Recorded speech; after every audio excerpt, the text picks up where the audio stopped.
Assalamualaikum warahmatullahi wabarakatuh. Pemirsa, berjumpa lagi dalam program Zona Tani. Kali ini bersama saya Rizkia Amrina. Dan tentunya di setiap episodenya kita akan membahas mengenai sektor pertanian yang tentunya akan memberikan inspirasi untuk para pemirsa. Hari ini kita akan membahas mengenai budidaya tanaman hidroponik. Kita sudah hadirkan narasumber kita. Ada Ibu Perdasari Dewi, SPMSI, pengembang tanaman hidroponik dari Green Corner Hidroponik Palembang. Apa kabarnya Ibu? Baik, Mbak Kiki. Alhamdulillah sehat selalu. Iya. Tentunya ini kita akan membahas mengenai tanaman hidroponik yang khususnya di Kota Palembang ini sudah sangat menjamur ya. Bahkan masih banyak masyarakat yang kekurangan untuk tanaman dan juga sayuran dari hidroponik. Mungkin kita sebelum membahas lebih lanjut mengenai hidroponik, boleh diceritakan ya untuk Green Corner Hidroponik ini seperti apa? Boleh silakan. Ya, terima kasih Mbak Kiki. Green Corner Hidroponik Palembang merupakan salah satu pengembang bisnis sayuran hidroponik. Jadi dia juga mensuplai sayuran-sayuran hidroponik, tapi juga kita mengedukasi dan menjual alat-alat pertanian secara hidroponik. Green Corner Hidroponik ini berdiri sekitar tahun 2012. Jadi boleh dikatakan kita sebagai pionir di Sumatera Selatan dan di Palembang. Pada tahun 2012 itu bisa dikatakan yang membudidayakan hidroponik itu bisa dikatakan hanya mungkin tidak sampai 5 orang, karena pada saat itu orang mendengar kata hidroponik saja masih sangat awam, sangat asing. Apa itu hidroponik?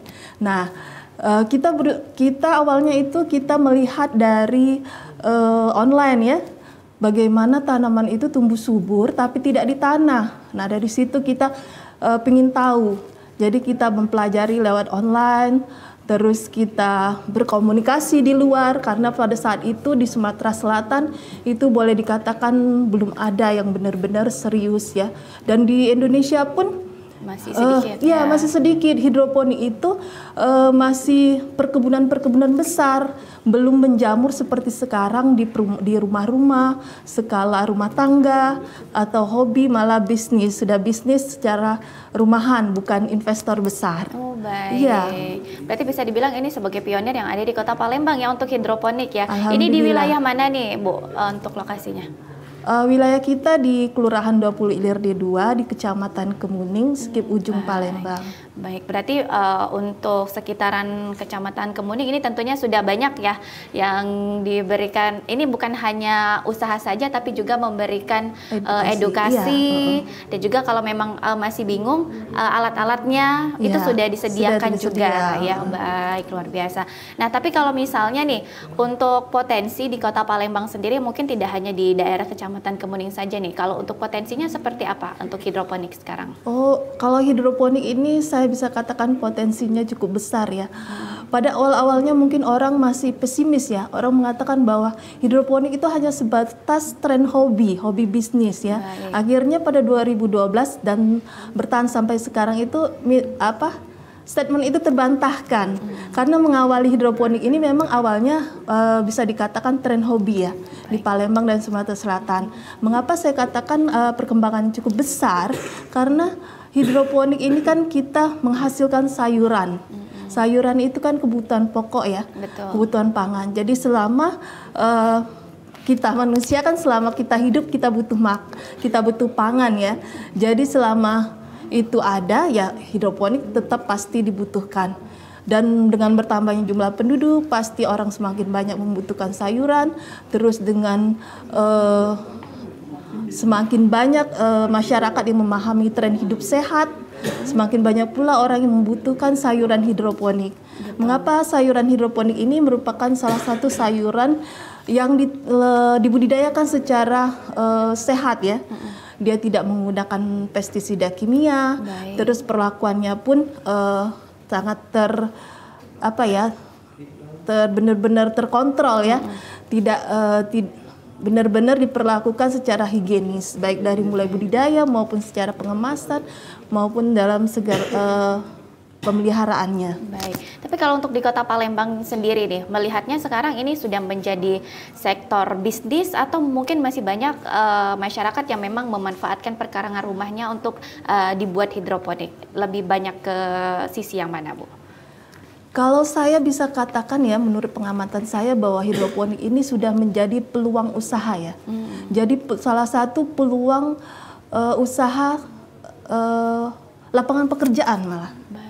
Dari Green Corner Hidroponik ini sendiri juga memiliki mitra-mitra binaan atau disebut juga plasma dalam tanda kutip. Plasma dalam arti membantu mengedukasi dan memasarkan. Nah, di sini anggota-anggota kita itu sangat beragam. Tidak hanya orang tua, tapi juga ada mahasiswa, ada juga sarjana yang justru terjun di bidang pertanian ini. Jadi saya kira bahwa hidroponik ini tren budidaya modern yang mempunyai potensi yang sangat besar dan ini merupakan pertanian masa depan. Jadi ibarat kata peluang usaha itu kalau menjanjikan pasti akan banyak orang yang berkeinginan. Nah, saya melihat bahwa makin banyak anak-anak muda yang berkeinginan untuk membudidayakan dan menjadikan ini sebagai peluang usaha. Baik, berarti ini memang sudah menjadi peluang usaha ya, bukan hanya untuk mungkin kalau kita taunya untuk masyarakat awam ini memanfaatkan perkarangan rumah ataupun juga mungkin orang tua yang ingin mencari kesibukan, apalagi orang tua yang mungkin pasca pensiun atau seperti apa sekali, ya. Jadi memang ini menjadi peluang usaha dan juga menjanjikan ya tentunya ya. Ini cukup menjanjikan. Tapi nih kalau untuk pengembangan hidroponik sendiri ini seperti apa khususnya di Palembang ini pengembangannya? Pengembangannya alhamdulillah ya, dengan seiringnya waktu dari tahun 2012 itu saya boleh katakan bahwa kita benar-benar memulai edukasi itu mulai dari kita penghobi-penghobi saja. Tapi dengan seiring sejalan pemerintah sudah mulai melirik, bahkan sekolah-sekolah sudah mulai ada pelajaran khusus terhadap hidroponik, baik dan dari sekolah dasar maupun sekolah menengah, ada juga di kampus, universitas. Nah, jadi dengan begitu hidroponik ini sudah boleh dikatakan sangat memasyarakat. Terlebih juga beberapa instansi juga sudah mulai melirik ini sebagai bantuan usaha untuk pengembangan ekonomi kerakyatan. Kita pernah bermitra dengan Bank Indonesia dengan mengembangkan kampung air di Pulau Kemaro. Itu hampir sebagian besar kakaknya mendapatkan bantuan instalasi hidroponik. Khususnya bagi ibu-ibu rumah tangga. Jadi ibu-ibu rumah tangga itu kalau di Pulau Kemaro itu kan kalau bapak-bapaknya banyak ke sungai, sementara ibu-ibunya tidak banyak kegiatan. Nah, di sini Bank Indonesia memfasilitasi dengan memberikan bantuan instalasi hidroponik. Kita membinanya juga ya. Dan pada tahap awal itu kita juga membantu memasarkan dan alhamdulillah sekarang sudah cukup membantu perekonomian warga di sana. Wah, luar biasa ya. Tentunya juga ini hidroponik ini sudah menjamur ya di Palembang ya, walaupun masih kekurangan kadangnya suplainya ya masih banyak, tapi ternyata suplainya masih tetap dibutuhkan. Itu saya katakan bahwa selagi ini bisnis pangan itu tidak pernah ada kata mati. Sama seperti beras, sayuran tuh memang sangat dibutuhkan kan setiap harinya. Baik. Nah, tapi kalau untuk hidroponik ini ada jenis-jenisnya ya, ada yang di dalam bak, ada yang mengalir, itu seperti apa tuh Bu, boleh dijelaskan? Nah, itu Mbak Kiki. Jadi hidroponik ini sebenarnya saya katakan bahwa salah satu solusi ya teknik budidaya pertanian di masa depan. Mengapa? Karena hidroponik ini kan teknik budidaya tanaman tanpa menggunakan tanah. Betul. Nah, sementara yang kita hadapi, masalah pertanian itu yang kita hadapi yaitu permasalahan kekurangan lahan. Nah, di sini hidroponik menjadi salah satu jawabannya. Jadi kita bercocok tanam dengan hidroponik ini bisa dengan lahan sempit.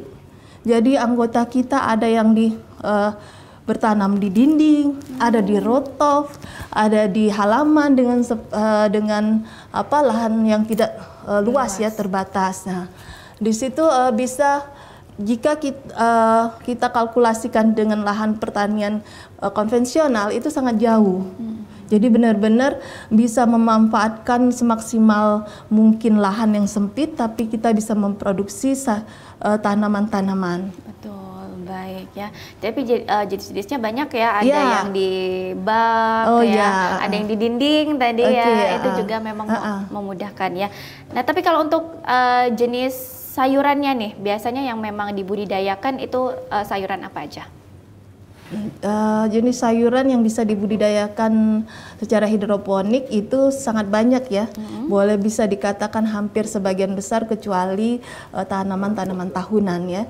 Kalau sayuran itu ada pokcoy, ada selada, ada kailan, ada kangkung, ada cesim, ada apa lagi ya? Justru yang apa ya?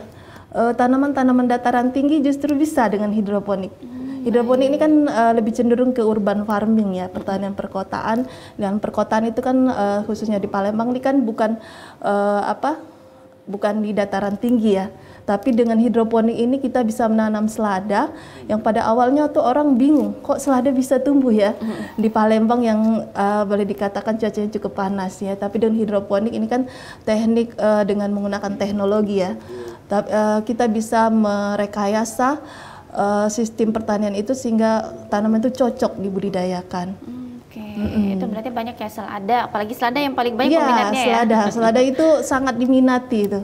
Baik, untuk seladanya juga banyak diminati. Nah, kadang nih ada banyak stigma masyarakat nih, aduh hidroponik tuh lihatnya aja enak, padahal pemeliharaannya susah. Ini kira-kira gimana? Emang pemeliharaannya agak susah atau seperti apa nih, Bu?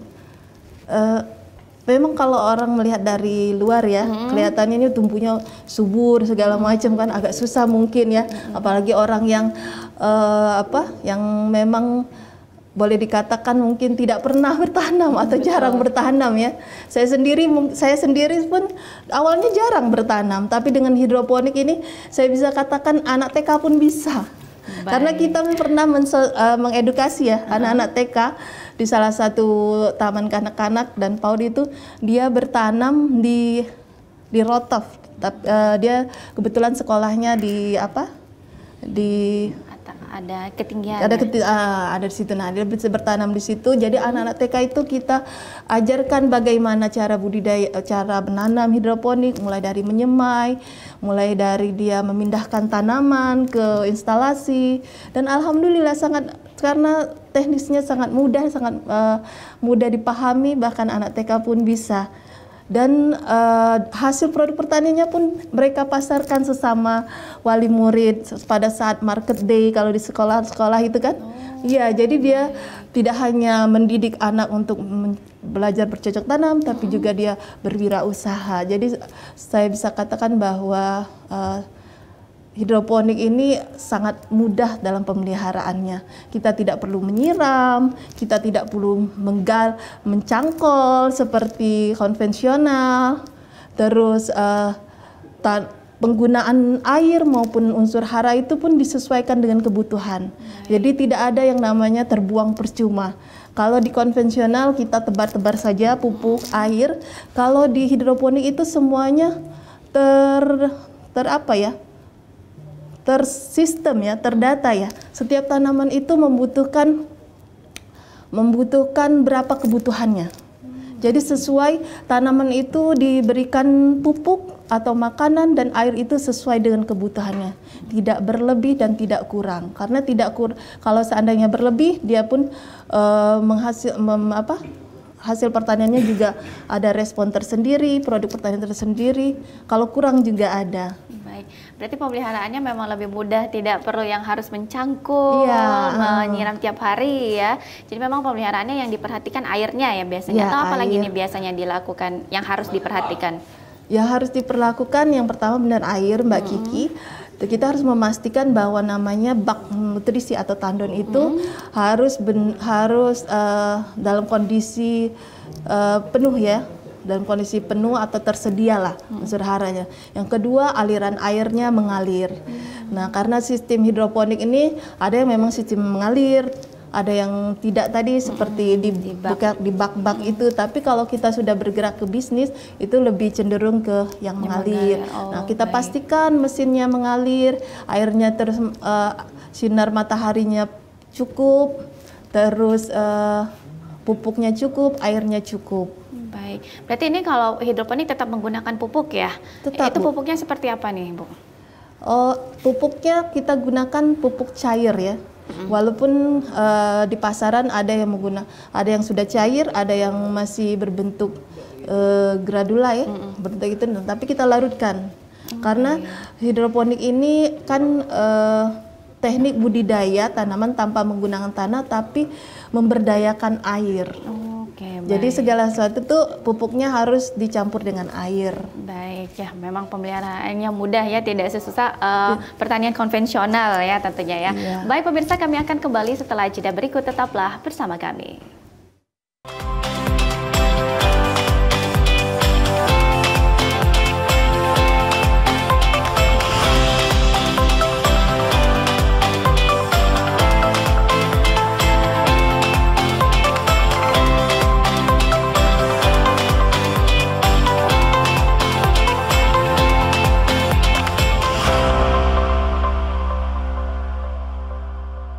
Bersama kami dalam program Zona Tani dan kita masih membahas mengenai budidaya tanaman hidroponik. Masih bersama narasumber kita Ibu Perdasari Dewi SPMSI, pengembangan tanaman hidroponik.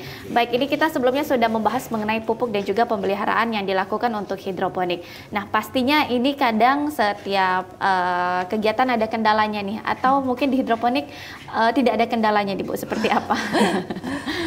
Iya, terima kasih Mbak Kiki. Saya rasa ya setiap peluang usaha atau itu pasti memiliki tantangan tersendiri ya. Betul. Termasuk juga hidroponik. Hidroponik ini memang cukup mudah untuk membudidayakan, tapi memiliki tantangan tersendiri. Tantangannya seperti apa? Ya itu tadi.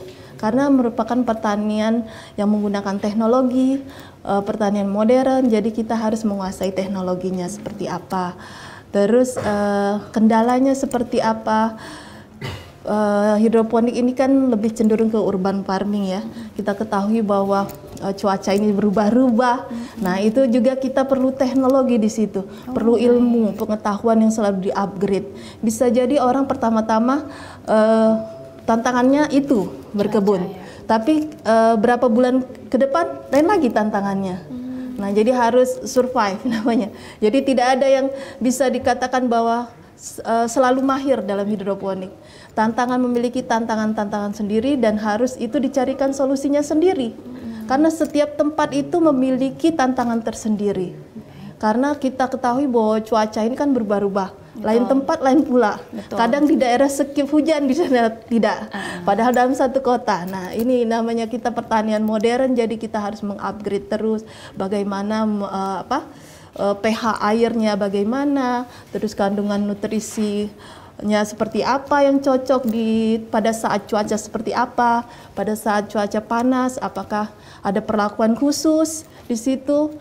Kalau di luar negeri mungkin sudah tidak asing dengan teknik-teknik seperti ini, dan mungkin kita harus terus itu mengupgrade. Baik, berarti cuaca juga menjadi salah satu kendala ya. Itu cuaca yang menjadi kendala yang terlalu panas atau gimana nih Bu biasanya? Jadi sebenarnya cuaca itu berdasarkan setiap tanaman itu memiliki cuaca tersendiri. Oh, baik. Dia memiliki habitat tempat tinggal dia yang cocok. Nah, kalau selada itu kan kita ketahui dia dataran tinggi. Dia bagaimana kita men-setting tempat lahan itu sebagai tempat yang dia cocok, tempat dia sesuai dengan pH-nya, sesuai dengan nutrisinya seperti apa. Kalau pokcoy dia oke-oke aja, di tempat panas dia oke, malah bagus.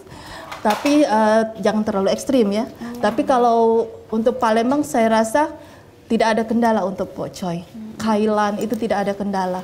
tanaman-tanaman yang memang awalnya di dataran rendah ya, tapi khusus di dataran tinggi seperti selada, romen, atau jenis-jenis selada yang lainnya yang sifatnya memang tumbuh di tanam dataran tinggi, itu memang perlu perlakuan khusus. Oh baik, itu ada memang jenis-jenis tanamannya ya, yang memang masih bisa menyesuaikan untuk tanamannya, cuaca yang agak panas, mungkin dengan cuaca yang terlalu ekstrim tidak bisa juga ya. Nah tapi kalau misal bisa saja Mbak Kiki, tapi dia perlu perlakuan. Oh perlakuan khususnya. Makanya kita harus menguasai teknologi. Perlu ada seperti kalau di luar negeri itu blender ya, apa namanya, blower ya, blower di suhu ruangannya, suhu ruangannya supaya dia mendukung. Suhu ruangannya mendukung untuk tumbuh tanaman selada itu. Baik. Nah ini kalau dari hasil hidroponik ini, kalau untuk skala rumah pastinya untuk dikonsumsi sendiri ya. Nah tapi kalau untuk skala usaha nih bagaimana nih kalau untuk pemasarannya? Masih sulitkah atau mungkin malah kekurangan nih masih untuk memenuhi di Kota Palembang ini? Iya Mbak Kiki, kalau di Palembang ini bisa dikatakan selalu kurang. Selalu kurang ya? Khusus untuk jenis-jenis tanaman seperti selada, bahkan pokcoy pun sekarang kurang. Kita, ya, karena pertanian itu sekarang memiliki tantangan iklimnya cukup besar ya, tidak hanya konvensional.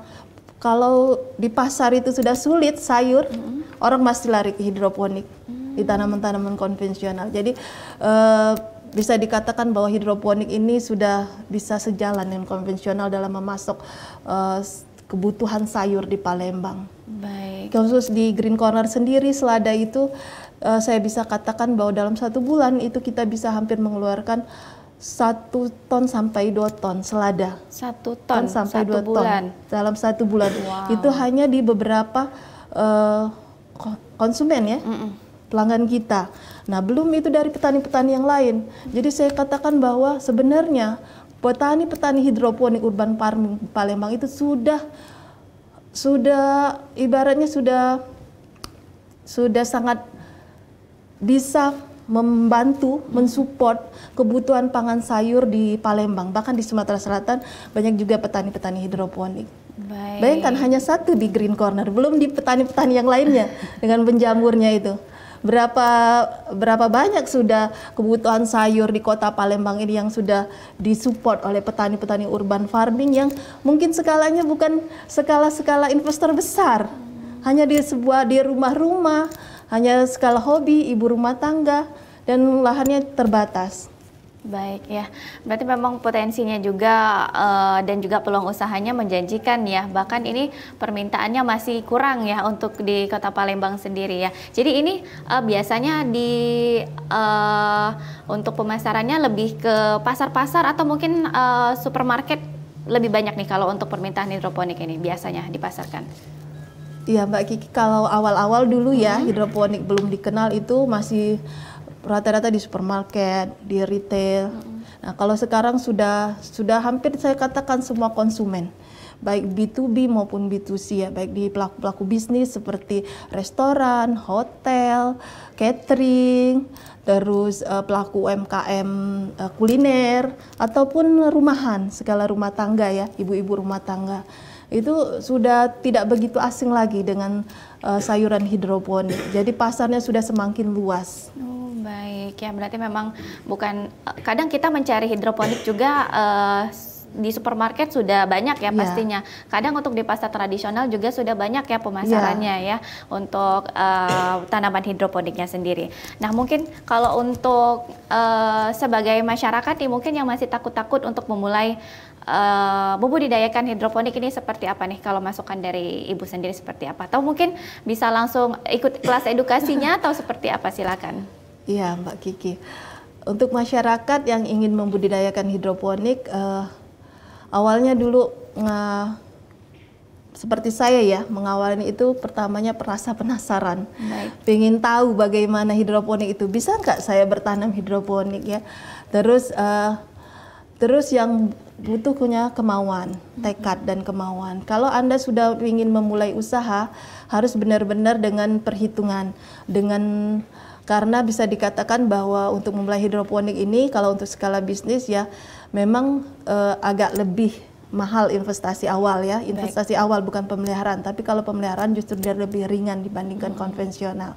Jadi perlu kemauan, pertekunan, terus konsistensi. Baik. Jangan pernah menyerah, karena hidroponik ini kita bukan bertanam secara ada rumus statistik baku. Kita berhadapan dengan alam, jadi kita berhadapan dengan cuaca, berhadapan dengan berbagai kendala. Jadi kendala itu ya kita hadapi. Baik. Dan kita harus cari peluang, cari solusinya. Baik, ya tentunya kalau untuk peluang usaha, untuk membuka sektor usaha memang effortnya agak lebih banyak ya. Tapi kalau misalnya untuk mencoba pertama kali bisa untuk skala rumahan dulu, siapa tahu dari skala rumahan jadinya ketagihan untuk buka peluang usahanya ya. Baik. Terima kasih Ibu Perdasari Dewi sudah hadir di TVRI Sumatera Selatan. Kita sudah membahas mengenai budidaya tanaman hidroponik dan tentunya ini bisa menginspirasi masyarakat yang kemarin masih takut-takut untuk memulai hidroponik ya. Terima kasih Ibu. Dan saudara, demikian Zona Tani kali ini. Akhir kata saya Rizky Ambrina pamit undur diri. Terima kasih, sampai jumpa.